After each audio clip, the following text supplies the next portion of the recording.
नमस्कार दोस्तों, welcome back to our channel friends. मैं आप सबका अपने चैनल स्टॉक्स फॉर लाइफ पे बहुत स्वागत करता हूं। Welcome to STFL family. Dear filmers, मैंने कमेंट देखा कि सर आने वाले कुछ महीनों में कौन से सेक्टर में एक तेज़ी आ सकती है। जी हाँ दोस्तों, प्रश्न तो बहुत ही छोटा था, लेकिन इसका जो आंसर है वो ऑफ कोर्स बहुत ही इंपॉर्टेंट हो जाता है। जी हाँ दोस्तों, आने वाले टाइम में हमें एक रियल एस्टेट में एक तेज़ी आने की उम्मीद है। उसके साथ साथ दोस्तों, ऐसी कंपनी जो ग्राउंड में काम करती है और कोविड की वजह से बहुत ही इम्पैक्टेड थी, उन सब में एक तेज़ी आने की उम्मीद है। इसके पहले गाइस मैंने आपको बहुत बार एक चीज़ सिखाई थी और बताया भी था कि मार्केट में हमेशा दो तरह के लोग होते हैं, एक जो शॉर्ट टर्म पोजीशन बनाते हैं और एक हमेशा लॉन्ग टर्म में ही काम करते हैं। शॉर्ट टर्म वाले हमेशा एक बात को देखते हैं कि कहाँ पे डिमांड है और कहाँ पे सप्लाई है और किन के नंबर्स अच्छे आने वाले हैं। तो जी हाँ दोस्तों, इसी बीच में ऐसे एक दो स्टॉक्स है जो कोविड के पहले के जो भाव में थे उधर पे मिल रहे हैं और उनकी सेक्टर के जो मार्केट लीडर्स हैं उन्होंने ब्रेकआउट दे दिया और जल्दी दोस्तों इधर पे एक गजब का ब्रेकआउट देखने को मिल सकता है। और मार्केट में याद रखिएगा, डिमांड एंड सप्लाई का ही गेम चलता है। इसके पहले आपको पता है कि मैंने वीआईपी इंडस्ट्रीज़ को और आईआरसीटीसी को बहुत बार कवर किया था जब बहुत सस्ते भाव पे थे। ऐसा क्यों? तो उस समय टूरिज्म वाले जो स्टॉक्स थे उनमें बहुत नेगेटिविटी थी, लेकिन उसके बाद जब ब्रेकआउट हुआ तो लोग दोस्तों आज ही पछता रहे क्योंकि उन्होंने सही टाइम पर एंट्री नहीं की। और ऐसा क्यों होता है? क्योंकि जब लोग नेगेटिव होते हैं तो उधर बहुत सारी नेगेटिविटी आती है। आईटी की बात की जाए तो आईटी ने फ्रेश ब्रेकआउट दिया था और आईटी के शेयर्स ने सब बहुत पैसे बना के दिए थे। लेकिन अभी की बात की जाए तो जो बैंक का शिफ्ट है, इंटरेस्ट, वो धीरे धीरे चेंज होता हुआ देखने को मिल रहा है और आईटी में ऐसे बहुत सारे ब्रोकर्स ने धीरे धीरे नेगेटिव कमेंट्स देना स्टार्ट कर दिया। तो इससे कोई घबराने वाली बात नहीं है, लॉन्ग टर्म वाले आराम से कंटिन्यू करें। लेकिन क्या होता है, मार्केट में हमेशा इंडेक्स मैनेजमेंट होता है और हर समय एक इंडेक्स नहीं भागता है। तो इसी बीच में गैस कौन कौन से स्टॉक में अभी के टाइम में मौका है जहाँ पे आप शॉर्ट टर्म में पैसे बना सकते हैं और लॉन्ग टर्म में भी आप चाहे दाव खेल सकते हैं। आपको सीखने को मिलेगा, समझाने के पर्पज से ये वीडियो को बना रहा हूँ। चैनल फर्स्ट टाइम होंगे सब्सक्राइब कर सकते हैं इस तरह की क्वालिटी कंटेंट को सबसे पहले एक्सेस करने के लिए। Now without delaying any for time, let's begin. सब देख सकते हैं कि स्टॉक का नाम क्या है, वोल्टास लिमिटेड। लेकिन दोस्तों इधर पे मैं वोल्टास के बारे में लाइक बात नहीं करने वाला हूँ, बिकॉज वोल्टास की बात की जाए, आपको पता है अगर आप जुड़े हुए हैं तो वोल्टास दोस्तों 960 के आसपास भी आ चुका था। 1000 के लेवल के नीचे इसने बहुत बार एंट्री करने का मौका दिया था और आपको मैंने उस समय बताया था कि स्टॉक में कोई भी खराबी नहीं है। वोल्टास अपने आप में ही टाटा ग्रुप का बहुत ही बेमिसाली स्टॉक है और जल्दी ही ये ब्रेकआउट देगा। और आप देख सकते हैं गैस कि आज के भाव की बात की जाए, मतलब लास्ट डे के भाव की बात की जाए तो ये 1200 पर क्लोजिंग दे रहा है। क्यों? तो भाई एकदम जो इंटरेस्ट है वो शिफ्ट होता हुआ देखने को मिल रहा है। मार्केट को अनुमान है कि जैसे जैसे एसी का सेल्स जो डिक्लाइन हो चुका था अब वो पीक पे आने वाला है क्योंकि फेस्टिव सीजन आने वाला है। और दोस्तों इधर पे आने वाले नेक्स्ट समर के लिए मार्केट प्रिपेयर होता है, इस बात को ध्यान रखिएगा। तो यस, ये समर पूरा खराब हो चुका था बिकॉज कोविड की वजह से एसी के जितने भी कंपोनेंट्स वाली कंपनी हो गए, एसी मैन्युफैक्चरर हो गए, सबको बहुत ज़्यादा झटका पड़ा था। लेकिन लॉन्ग टर्म में ये नहीं होगा बिकॉज वैक्सीनेशन बहुत तेज़ी से बढ़ रहे हैं और फर्दर कंप्लीट लॉकडाउन का कोई भी गुंजाइश नहीं होता। तो जी हाँ दोस्तों, इनके जो बिजनेस है वो नॉर्मलसी की तरफ जा रहे हैं और जो गलती आपने एसटीसी में की थी उधर पर मत करें। अगर आपसे इसकी रैली मिस हो गई, आपको ये महंगा लगता है, तो आप चाहें तो इसको विकल्प में दो और स्टॉक को स्टडी कर सकते हैं। आप देख सकते हैं कि जो एसी वाले जितने भी कंपनी है उनका आने वाले कल में बहुत डिमांड हो सकता है। ऐसा मैं क्यों बोल रहा हूँ? तो मार्केट में आपको पता है ग्लोबल वार्मिंग बहुत तेज़ी से बढ़ रहा है, मतलब पूरे वर्ल्ड की मैं बात बोल रहा हूँ। इंडिया की बात की जाए तो बहुत ही पेनिट्रेशन हमें एसी में देखने को मिलता है आजकल। तो गाइस मिडिल क्लास फैमिली भी बजाज फाइनेंस का कार्ड बनवा के, फिनसर्व का कार्ड बनवा के ईएमआई पे एसी, फ्रिज, टीवी इन सब को खरीद लेते हैं। तो जी हाँ दोस्तों, इन सब का सेल जो कि कोविड-19 की वजह से इम्पैक्ट हो चुका था, अभी की बात की जाए तो ये पीक सीजन में आता हुआ देखने को मिल रहा है और धीरे धीरे जो सेंटीमेंट है जो लॉकडाउन की वजह से खराब हो चुके थे अब वो ट्रैक पे आ रहा है। तो जितने भी कंपनी है जो एसी में काम करते हैं, उस कॉम्पोनेंट में काम करते हैं, उन समय दोस्तों हमें शॉर्ट टर्म में काफ़ी तेज़ी देखने की उम्मीद भी है।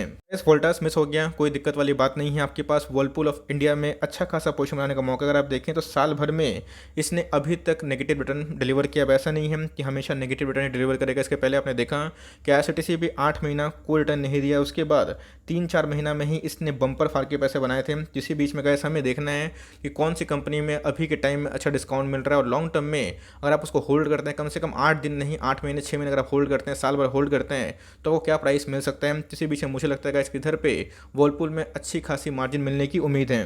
वर्लपूल को छोड़ के एक और भी स्टॉक है, उसका भी नाम मैं डिस्कस करूंगा। लेकिन इधर पे अगर आप देखें तो इधर पे जो इनके प्राइस थे अभी भी दोस्तों हमें ऑल टाइम हाई से काफ़ी डिस्काउंटेड मिल रहे हैं। इसके पहले भी ये स्टॉक 2000 के नीचे जा चुका था। मैंने बहुत सारे कमेंट्स किए थे कि सर अब क्या करना है, बिकॉज मैंने 2200 पे लिया था। बहुत लोगों ने तो हमारे वीडियो से 2000 पे उठाया था, बहुत ही सही मार्जिन पे था बिकॉज यही लेवल पे हमें एमओएस मिल रहा है 1850 के आसपास इनका सुपर एमओएस है। तो मुझे लगता है अब शायद दोस्तों डिप मिलना थोड़ा सा मुश्किल हो सकता है, लेकिन मार्केट गिरता है तो कुछ ही पॉसिबल हो सकता है। तो मेरे हिसाब से अभी के टाइम दोस्तों वर्लपूल में आपको सही मार्जिन मिल रहा है और जैसे धीरे धीरे जो इंटरेस्ट है वो शिफ्ट होगा एसी वाली कंपनीज पे, तो इधर पे गैस एक बहुत तेज़ी की रैली हो सकती है। और मुझे लगता है कि एक बार अगर अपसाइड दिखाता है तो 20 से 30% के आसपास रैली आपको 3 से 4 महीनों में देखने को मिल सकती है। मैं कोई भी स्टॉक को डिस्कवर करता हूँ, डिस्कस करता हूँ, उसके पहले लॉजिक, फैक्ट और आपको फंडामेंटल से परिचय करवाता हूँ। बिकॉज आपने देखा होगा कि मैं कोई भी एनी पेनी स्टॉक को डिस्कस नहीं करता, बिकॉज वहाँ पैसे बनते नहीं हैं, लोग ट्रैप भी होते हैं। अगर आप देखें तो इधर पे वर्लपूल भी एक बड़ी कंपनी है, 29,000 करोड़ के आसपास की मार्केट कैप है। हाई की बात की जाए, हाई से गाइस अभी डिस्काउंटेड मिल रहे हैं। इसके पहले ही मैंने वर्लपूल को बहुत बार कवर किया था, अभी भी कवर कर रहा हूँ, क्योंकि अगर आप स्टॉक, इनका स्टॉक भी देखें 86 के आसपास है। लेकिन कंपनी की बात की जाए, डेफ फ्री कंपनी है और उसका जो ROC है काफ़ी शानदार है। उसी की बात की जाए तो गाइस इनके 17% के आसपास हमें दिखाई पड़ते हैं। ROE की बात की जाए तो कंपनी का 12% के आसपास है और डेफ फ्री इनको बहुत ही मजबूत आम देता है। 10 का फेस वैल्यू है। तो इस बात को ध्यान रखिए कि वर्लपूल का बिजनेस कभी ख़त्म नहीं होने वाला है। बिकॉज मार्केट में फ्रिज हो गए, AC हो गए, ओवेंस हो गए, इनका सेल्स कभी ख़त्म नहीं होने वाला है। शॉर्ट टर्म में इम्पैक्टेड हो सकता है, लेकिन लॉन्ग टर्म में कभी ख़त्म नहीं हो सकता है। तो आज नहीं तो कल दोस्तों ये कंपनी आपको ज़रूर पैसे कमा के दे सकती है। खास बात अगर आप देखें तो कंपनी के पास एडुकेट नंबर ऑफ रिजर्व है और कंपनी ग्लोबली रिकॉग्नाइज भी है। वर्लपूल की बात की तो बाहर में, विदेश में भी इनके नाम देखने को मिलते हैं और बहुत बड़ा एक मार्केट शेयर भी ये ओन करती है। तो जी अगर आप देखें तो इनके पास एडिक्वेट रिजर्व भी है और कंपनी के पास बात की जाए दोस्तों कोई ही बोरिंग दिखाई नहीं पड़ती। कंपनी के शेयर होल्डिंग पैटर्न की बात की जाए, आप देख सकते हैं कितना स्ट्रॉन्ग शेयर होल्डिंग पैटर्न है। 75% का जो स्टेक है ये खुद प्रमोटर ओन करते हैं। FIS की बात की जाए तो उन्होंने बिकवाली करी है, लेकिन DIS ने अपने स्टेक को बढ़ाया है। पब्लिक की बात की जाए तो उनका भी हमें इंटरेस्ट देखने को मिल चुका है। मैं एक ही बात बोलूँगा कि वर्लपूल की बात की जाए, आप चाहें तो CMP में बाई कर सकते हैं और 100-200 रुपये गिरता है तो उसे पैनिक मत करें। मैंने क्या बताया, मार्केट में डिमांड एंड सप्लाई गेम है। IRCTC 8 महीना मूवमेंट नहीं किया था। जी हाँ दोस्तों, और 1300 से लेकर 1400 के बीच में वो बार बार घूम रहा था। और अभी के भाव की बात की जाए तो 3400 के आसपास है। तो अगर आपको कंपनी ये बिलीव है, फेथ है, तो ही निवेश करिएगा। ऐसा नहीं कि वीडियो से जाके इन्फ्लुएंस होकर निवेश कर देना है। आप अपनी स्टडी कर सकते हैं और इधर पर चाहें तो दिवाली तक या फिर नेक्स्ट समर तक आप इसे पोर्शन बना सकते हैं। बिकॉज मुझे लगता है कि एक बार ये 2600 का लेवल तोड़ता है तो एकदम दोस्तों ये 3000 के लेवल तक जाने की क्षमता रखता है। तो आपके पास है, होल्ड एंड कंटिन्यू करें और चाहते हैं तो एड ऑन डिप स्ट्रेटजी करके शॉर्ट टर्म के लिए 3 से 6 महीने के लिए आप चाहें तो पोजीशन बना सकते हैं। मुझे लगता है कि इसमें एक अच्छी खासी बाउंस बैक देखने की उम्मीद भी है। दूसरी कंपनी है, ये प्रोडोमिनेंट सोल्यूशन प्रोवाइडर है। किसका, बहुत सारे AC मैन्युफैक्चरर का बात कीजिए, एम्बर इंटरप्राइज का नाम है। स्मॉल कैप कंपनी हमें दिखाई पड़ती है, लेकिन FIS का गजब का स्टे है। लास्ट डे की बात की तो हमें एक फ्लैट कारोबार देखने को मिल रहा था। एम्बर की बात की जाए, मैंने इसके पहले भी जब ये 2750 के आसपास आया था उधर पे हमने खुद ऐड भी किया था, आपको बताया भी था कि ये लेवल को तोड़ना बहुत ही मुश्किल है और उसके बाद बाउंस बैक देखने को मिलेगा। उधर से अगर आप देखें 400 पॉइंट के प्लस हमें बाउंस बैक देखने को मिल चुका है। तो बट अगर आप देखें तो ये स्टॉक का जो हाई है दोस्तों उससे भी अभी डिस्काउंटेड मिल रहा है और एक बार एक ब्रेकआउट देगा तो सेम दोस्तों जो हमें पैटर्न देखने को मिला था एफएल में, इंडिया मार्ट में, वही देखने को मिलेगा। बिकॉज स्टॉक की बात की जाए तो अच्छा स्टॉक देखने को मिलता है, लेकिन यस याद रखिएगा एक स्मॉल कैप कैटेगरी का है तो वोलेटाइल भी है। तो वोलेटाइल से तो क्या हुआ, लेकिन आपको रिस्क टू रिवॉर्ड की बात की जाए तो वो हमें अच्छा देखने को मिल सकता है। अगर आप मार्केट कैप देखें 10,000 करोड़ के आसपास की मार्केट कैप है। स्टॉक का पी देखें 90 के आसपास दिखाई पड़ता है। 3600 का स्टॉक है, आपको अभी दोस्तों 3100 के आसपास मिल रहा है। और जैसे ही AC का डिमांड बढ़ेगा वैसे वैसे इसमें भी तेजी आएगी। बिकॉज इनके बिजनेस भी कोरोना वायरस की वजह से काफ़ी इंपैक्टेड देखने को मिले थे। लेकिन ROC की बात की जाए, ROE की बात की जाए हमें वीक देखने को मिल रहे हैं, क्योंकि इनके कुछ क्वार्टर्स में हमें काफ़ी लॉसेस भी देखने को मिले थे। तब चाहें तो इसको अवॉइड भी कर सकते हैं, लेकिन अगर आपकी रिसर्च सही है, अगर आप इसको लंबा होल्ड कर सकते हैं तो मुझे लगता है कंपनी रिवॉर्ड करेगी। 10 का फेस वैल्यू में कंपनी का दिखाई पड़ जाता है। इनके पास कितना रिजर्व है देखना बनता है। तो इस कंपनी के पास 1517 करोड़ के आसपास रिजर्व है, लेकिन बात की जाए बोरोइंग्स की तो 400 करोड़ के आसपास है। तो जी हाँ, कंपनी डेट फ्री नहीं है, इस बात को आप जरूर नोट करके चलें। आगे बात की जाए, आप देख सकते हैं कि प्रोमोटर होल्डिंग के बारे में डिस्कस करें। 40% का जो स्टेक है ये प्रोमोटर्स को ओन करते हैं। FIS का गजब का इंटरेस्ट है। DIS की बात की जाए तो उनका भी इंटरेस्ट दिखाई पड़ता है।